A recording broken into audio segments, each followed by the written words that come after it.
Ukraine యుద్ధంలో కీలక పరిణామం చోటు చేసుకుంది. రష్యాకు మద్దతుగా అటు నార్త్ కొరియా అధ్యక్షుడు కిమ్ కూడా రంగంలోకి దిగారు.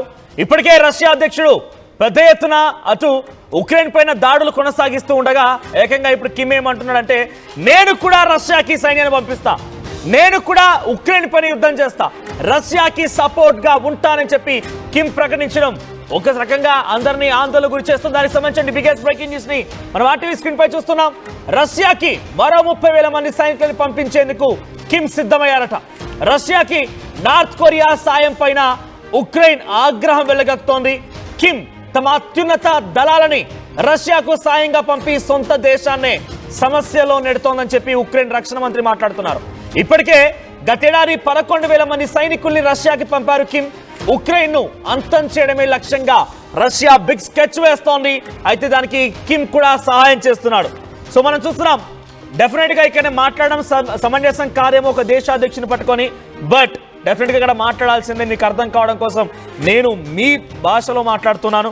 చూడడానికి కాస్త కమెడియన్ కనిపించిన, కామెడీగా కనిపించిన, కొంత ఆ కట్టింగ్, ఆయన వేషాధారణ, ఆయన హైట్, పర్సనాలిటీ కామెడీగా అనిపించిన ద మోస్ట్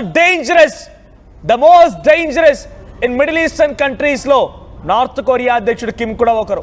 ఎందుకు ఇక్కడ మోస్ట్ డేంజరస్ అంటుందనంటే, అమెరికా అధ్యక్షునే నువ్వెంత, నీ లెక్కెంత, డొనాల్డ్ ట్రంప్ అయితే ఏంటి, ఇంకేదైతే ఏంటి, నాకేంటి నీతో అన్నట్టుగా ఒకానొక సందర్భంలో ఆయన గతంలో అధ్యక్షుడిగా ఉన్నప్పుడనే హెచ్చరించారు.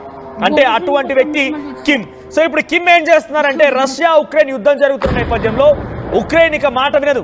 ఉక్రెయిన్ కి బ్రిటన్ దేశాలు సపోర్ట్ ఇస్తున్నాయి, నాటో దేశాలు సహకరిస్తున్నాయి. కాబట్టి రష్యా నేను నీకు తోడవుతున్నా అని చెప్పి గతంలోనే 11,000 మంది సైనికులను పంపించి ఉక్రెయిన్ పైన దాడులు చేశాడు కిమ్. ఇప్పుడు ఏకంగా 30,000 మంది సైనికుల్ని కిమ్ రష్యాకి పంపించబోతున్నాడు. ఒక రకంగా అటు సైబీరియా నుంచి అటు డైరెక్ట్ గా ఉక్రెయిన్లోకి ఎంట్రీ ఇచ్చి ఉక్రెయిన్లో రష్యా సంబంధించిన సైన్యానికి మద్దతుగా నిలబడుతూ ఉక్రెయిన్ అంతమొందించాలని లక్ష్యంతో ఉన్నారట. కివ్ ఇంటెలిజెన్స్ వర్గాలు ఈ విషయాన్ని ఎప్పుడు వెల్లడించాయి. సో 30,000 మంది సైనికుల్ని కిమ్ పంపిస్తూ ఉన్నారని చెప్పి కీవ్ అంటే ఇక్కడ ఉక్రెయిన్లోని ఒక ప్రధాన నగరం కీవ్ అనేది. సో కీవ్ ఇంటెలిజెన్స్ వర్గాలు ఎప్పుడో వెల్లడించాయి. సో రానున్నటువంటి కొన్ని నెలల్లో ఈ సైనిక బృందాలు రష్యాలోకి రాబోతున్నాయట. రష్యాలోకి యుద్ధరంగంలోకి వాళ్ళకు అడుగుపెట్టి ఉక్రెయిన్ పైన దాడి చేయబోతున్నట్టు చెప్తున్నారట. అయితే గతంలోనే పోయిన ఏడాది నవంబర్లోనే సుమారుగా 11,000 మంది సైన్యం ఆల్రెడీ వచ్చారు, కీవ్ ప్రాంతానికి వెళ్ళిపోయారు. కొంత ఉక్రెయిన్ పై రష్యా చేసిన దాడిలో వీళ్ళు కూడా పాలు పంచుకున్నారు, భాగస్వామయ్యారు. అయితే ఈ నేపథ్యంలో మరోసారి కిమ్ ఏమంటున్నారంటే, ఆ 11,000 మంది కాదు, ఇంకా 30,000 మంది పంపిస్తా, ఉక్రెయిన్ అంతం తేలుస్తా, ఉక్రెయిన్ అంతం చేస్తా అన్నట్టుగా కిమ్ మాట్లాడుతున్నారు. రష్యా అధ్యక్షుడు పుతిన్ తో కిమ్ కి మంచి సత్సంబంధాలు ఉన్నాయి. రష్యాకి సపోర్ట్ చేస్తూ ఉక్రెయిన్ ఇక డైరెక్ట్ గా ఉక్రెయిన్ కి కిమ్ కి ఎటువంటి విభేదాలు లేవు. ఉక్రెయిన్ కి అటు నార్త్ కొరియాకి ఎటువంటి ఇబ్బందులు లేవు. కానీ ఉక్రెయిన్ కి అమెరికా సపోర్ట్ చేయడం, నాటో దేశాలు సహకరించడం, ఆ తర్వాత బ్రిటన్ సహకరించడం, ఇవన్నీ కూడా కిమ్ ని కొంత ఇబ్బందులకు గురి చేస్తున్నాయి, కిమ్ ని ఇబ్బందులు పెడుతున్నాయి. సో డైరెక్ట్ గా వారిపైన యుద్ధాన్ని చేసి వీళ్ళందరి నోర్లు మూయించాలనుకుంటున్నాడు కిమ్. నేను మళ్ళీ చెప్తున్నాను, he is the most dangerous person in the middle east countries. పశ్చిమాసియా దేశాల్లో చాలా పక్కాగా ఒక రకంగా డేంజరస్ ప్రెసిడెంట్ గానే అభివర్ణించవచ్చు. సో గతంలో 11,000 సైన్యం, ఇప్పుడు 30,000, అంటే సుమారుగా అటు ఇటుగా 50,000 సైన్యాన్ని నార్త్ కొరియా నుంచి రష్యాకి పంపిస్తున్నాడు కిమ్. అంటే రష్యాకి ఏ స్థాయిలో కిమ్ సహకరిస్తున్నాడు అర్థం చేసుకోండి. ఈ డైరెక్ట్ గా ఉక్రెయిన్ పైన యుద్ధం, ఉక్రెయిన్ పైన కోపం, ఉక్రెయిన్ పైన పగ కాదు. అమెరికా డొనాల్డ్ ట్రంప్ ఉన్నారు కదా, డొనాల్డ్ ట్రంప్ ఎక్కడుంటే అక్కడ ఏంటి నువ్వు చేసేది, నేను వస్తున్నానట్టుగా డైరెక్ట్ గా రంగంలో దిగేటువంటి ఒక ధైర్యం, స్థైర్యం అన్ని రకాలుగా అందిపుచ్చుకున్న వ్యక్తి ఈ కిమ్. సో చూడడానికి కమెడియన్ కనిపించినా, చూడడానికి కొంత ఇబ్బందిగా ఉన్నా కూడా he is the most dangerous person. ఒకసారి నేను మరింతగా మీకు అప్డేట్స్ అందించే ముందు రష్యా ఉక్రెయిన్ యుద్ధం నేపథ్యంలో ఎటువంటి యుద్ధ పరిణామాలు చోటు చేసుకుంటానని ఒకసారి విజువల్స్ చూద్దాం.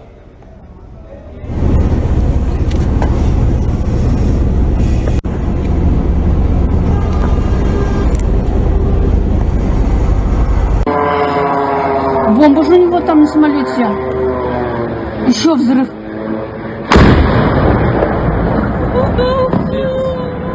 Пиздец. Давайте из дома. Бомба же у него там на самолете.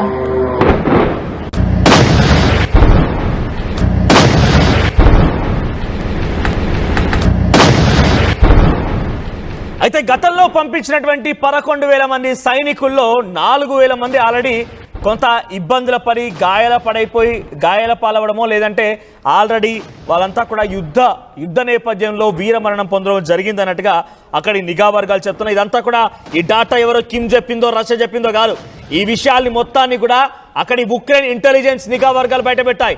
మా పైన కిమ్ ఈ రకంగా కాలు దూవుతున్నాడు, కిమ్ ఈ రకంగా ఒక రకంగా ఆగ్రహావేశాలు వెళ్ళిపోయి మాపై యుద్ధం చేసి మమ్మల్ని అంతమొందించాలనుకుంటున్నాడు.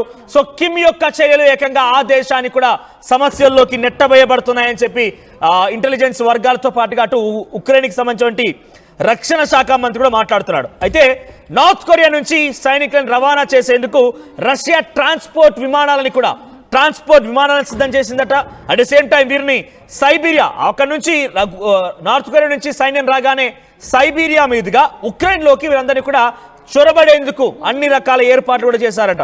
గతేడాది కూడా సైనికుల్ని తరలించేందుకు ఒక యుద్ధ నౌకని పంపిస్తే ఆ నౌక రష్యా ఓడరేవి కూడా చేరింది. ఆల్రెడీ అక్కడికి సైన్యం వచ్చారు. నార్త్ కొరియా నుంచి పెద్ద మొత్తంలో వేల సంఖ్యలో సైన్యం కూడా వచ్చారన్నట్టుగా కీవ్ సంబంధించిన ఇంటెలిజెన్స్ నిఘా వర్గాలు చెప్పుకొస్తున్నాయి.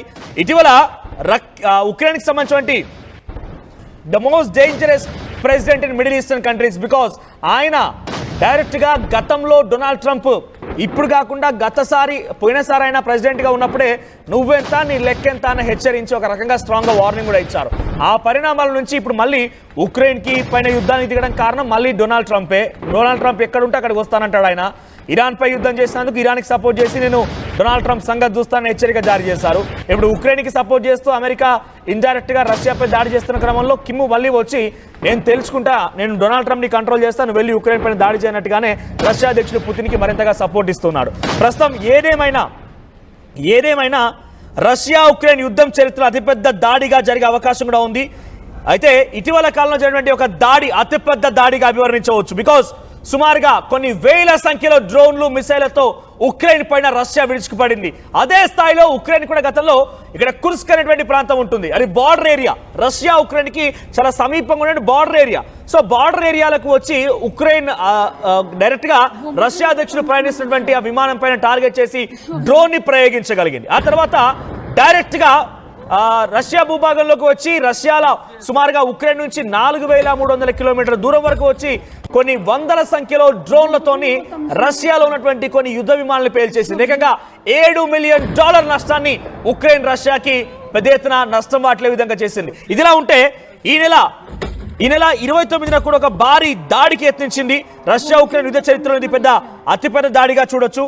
సో ఆ దాడి ఏంటంటే కనుక సుమారుగా 60 మిసైళ్లను ఉపయోగించింది. 477 డ్రోన్లు 60 మిసైళ్లను ఉపయోగించి ఉక్రెయిన్ వైమానిక దళం ప్రకారంగా రష్యా ఉక్రెయిన్ పైన చేసినటువంటి దాడిలో రష్యా నుంచి 500 డ్రోన్లు 60 మిసైళ్లు ఈ రకంగా ఉక్రెయిన్ ని ఉక్కిరి విక్కిరి చేసింది, ఒక రకంగా పటాపంచలు చేసేసింది. ఇక ఉక్రెయిన్ వైమానిక రక్షణ వ్యవస్థల దగ్గర నుంచి 385 డ్రోన్లు మరియు మిసైళ్లను కూల్చివేసినట్టుగా పేర్కొన్నప్పటికీ కొన్ని దాడుల్లో విజయవంతంగా లక్ష్యాలను చేరుకున్నాయి.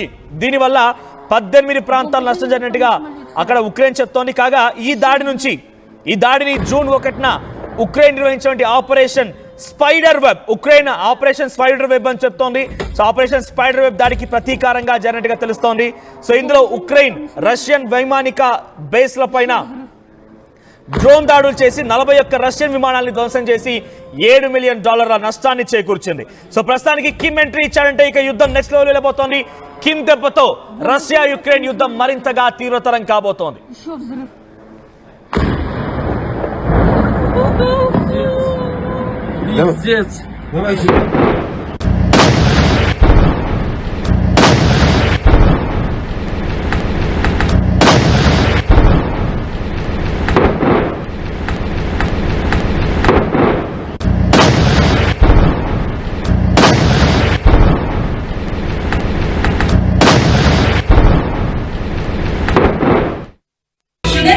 చపాతీ రోటీ కాకుండా సంతృప్తిగా రైస్ కూడా తినవచ్చు.